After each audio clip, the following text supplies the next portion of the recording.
छत्तीसगढ़ की सत्तारूढ़ कांग्रेस पार्टी ने आदिवासी बाहुल्य बस्तर संभाग की सीटों से फिर से सत्ता में वापसी की रणनीति तैयार करने में जुट गई है।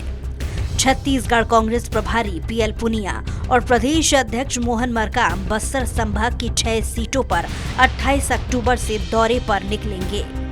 वहीं उनके दौरे को लेकर बीजेपी तंज कस रही है कि कांग्रेस सरकार में आदिवासियों की आरक्षण कम हुई है।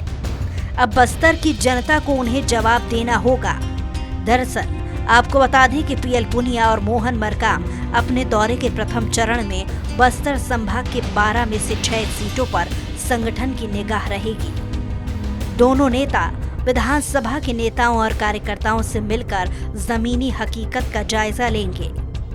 2023 से फिर से सत्ता कायम रखने की राह तलाशेंगे। असल में कांग्रेस नेताओं का ये दौरा बेहद खास माना जा रहा है, क्योंकि कुछ दिनों पहले ही बीजेपी और आरएसएस की टीम ने बस्तर और सरगुजा संभाग में अपने व्यापक दौरे किए। नेता प्रतिपक्ष नारायण चंदेल और बीजेपी प्रदेश अध्यक्ष अरुण साव ने हाल ही में 5 दिनों तक बस्तर के जिलों का दौरा किया, कार्यकर्ताओं के साथ संवाद स्थापित किया, आदिवासी इलाकों में अपने जनाधार को वापस पाने के लिए भरपूर प्रयास किया। माना जा रहा है कि बीजेपी की सक्रियता को देखते हुए कांग्रेस ने भी बस्तर की सीटों की अब अपने कार्यकर्ताओं से फीडबैक लेने का मन बना लिया है।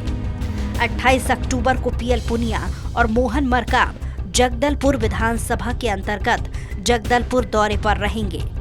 बस्तर और चित्रकूट और दंतेवाड़ा में और बीजापुर विधानसभा के कार्यकर्ताओं के साथ मीटिंग करेंगे।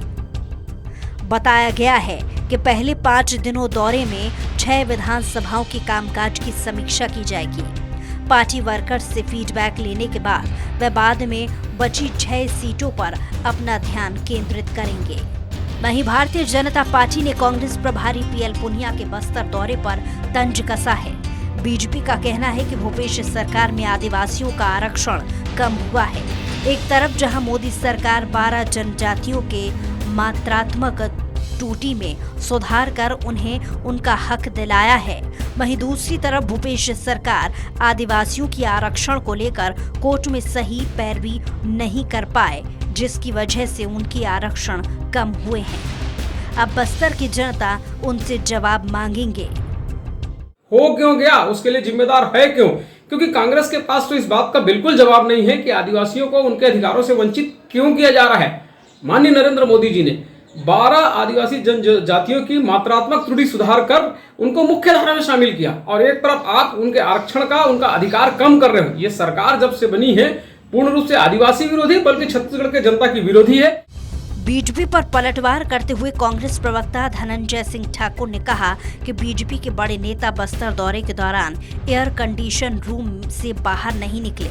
उन्होंने आदिवासी आरक्षण में कटौती के लिए बीजेपी की पिछले सरकार को जिम्मेदार ठहराते हुए कहा कि तत्कालीन बीजेपी सरकार ने आदिवासियों के आरक्षण को लेकर सही भूमिका नहीं निभाई, इसलिए बीजेपी के नेता बस्तर में आदिवासियों का सामना नहीं कर पा रहे हैं।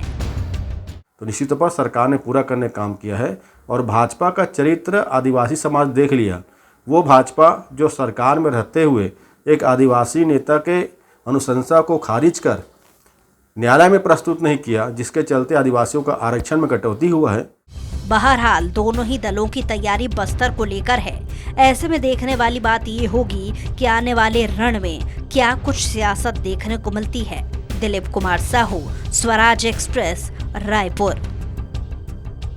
छत्तीसगढ़ की हर छोटी बड़ी खबर से अपडेट रहने के लिए सब्सक्राइब कीजिए सीजी स्वराज।